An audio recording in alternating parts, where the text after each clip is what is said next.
Occasionally, you come across a movie that you're so sure you're going to hate for the first several minutes. I was sitting here watching The Princess and the Frog going, oh dear God, this is the most generic, crappy sort of Disney animation I could possibly imagine. It's just a third rate. It is a third rate retread of the classic Disney animated films. But to a certain degree, The Princess and the Frog is, in fact, a third rate retread. It is. You can't deny it. It steals so many other elements from previous Disney films, even homages them to a degree. But, you know, when you're taking from sources such as Aladdin and stuff like Beauty and the Beast, that isn't too bad, but it's still disappointing to a degree. Let me explain. Lame songs for the most part. The songs are completely unmemorable. You hear them and they just sort of go through your ear and kind of like, ooh, that's pleasant enough. But then 10 minutes from now, you're not going to remember the little song that the firefly sings. It's not catchy enough. It doesn't have enough of a rhythm or a beat. The villain's song is the only one that I think anybody is really going to remember, and that's mostly because the nostalgia critic pointed it out. Entire sequences feel like they were lifted from other Disney films. I was sitting there watching Dr. Facilier explaining to everybody about his friends on the other side, and I couldn't help but think, wow, this is like a mix between Be Prepared and the Genie's You Ain't Never Had a Friend Like Me. It feels like a mashup of the two. I could see elements, entire shots, actually stolen from those movies. You know, if Disney didn't own those movies themselves, they would be accused of major plagiarismo. Seriously, it is very, very obvious. Though they did do a whole number on the When You Wish Upon a Star concept. The whole When You Wish Upon a Star concept is still there. And it's still terribly cliche, no matter from which angle you're doing it at. Even for a Disney animated film, it's a little too much now. What eventually gets Princess and the Frog out of its slump of cliches is the relationship between the prince and Tiana. What basically happens is that the prince is turned into a frog by the main villain and is out in search of a princess to kiss. That way he can be transformed back into a prince again. The problem is, he runs into Tiana, who most certainly is not a princess. She's just dressed up like one for a costume party. She's really just a waitress. So when they kiss, she gets turned into a frog too. And so the quest is on to try to figure out how they can reverse the things that are happening to them, how they can stop the spell.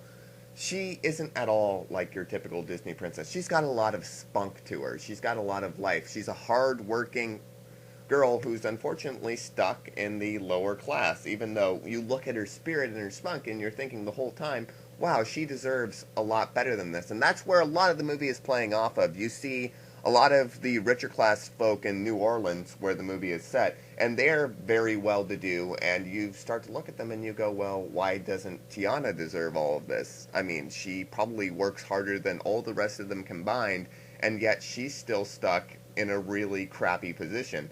But then you look at the prince, and the prince is the richer class. He is of the upper class, but he's broke because, well, he was too lazy and his family cut him off.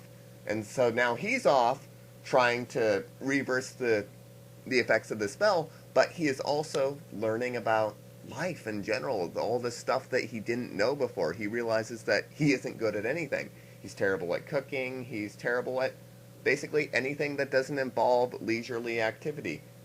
And it's through his relationship with Tiana that he realizes that maybe there is something more to life than just lazing about. You know, it's very typical kind of romance stuff, but the romance is so cute. I'll admit it was just cute. Unless you're particularly cold-hearted, it'll most likely bring out that little squealing girl inside of most of us. Everybody has a squealing little girl inside of them. It's true. It's a fact. You have to watch the right movie for it to happen. And this is one of those sorts of movies where, you know, that sort of feeling I used to get from watching The Little Mermaid and movies like that, it reemerged to a much lesser degree, but it was still there. That being said, the movie is still so cheap. The sidekicks feel like, again, they were ripped off from previous Disney sidekicks. None of the characters are original except for Tiana and the Prince. It's following the same exact formula that Disney has been floating on for the last few decades, and that in and of itself is a letdown. Unlike Lilo and Stitch, which actually managed to be quite good while going into completely different and bold directions, Princess and the Frog seems completely content with keeping the Walt Disney Company going in that same sort of bland and derivative direction it's always been going in.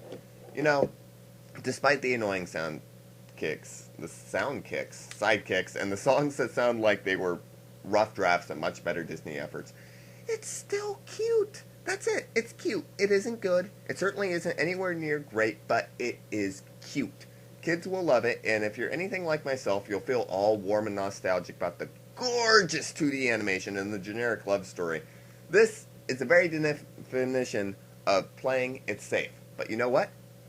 Sometimes playing it safe isn't such a bad thing. Sometimes that gets you places. And with The Princess and the Frog, you know, gorgeous animation, completely generic story that, you know, parents aren't going to feel weird about bringing their kids to. Like, there's been some other recent family efforts that have been kind of less on the safe side, so I can understand why something like this would be more appealing. Stuff like Where the Wild Things Are, which is quite a bit more challenging on a sort of intellectual level than most family films. This is just something you can take your kids to, turn off your brain, you don't have to really worry about any real offensive content, and then you walk out and there isn't all that many questions about life and living and love. It's just, oh, wasn't that fun? And that's exactly what this purpose of this movie is. So it's a 3 out of 5 for me. I enjoyed it. I enjoyed the DVD rental. I would have felt maybe a little bit cheated if I had paid for it in the theater, but, you know, I'm not the audience for this. This is MPig, aka My Profile is Great, and I am signing out. Are you ready? Are you ready? See? Only catchy song in the entire thing.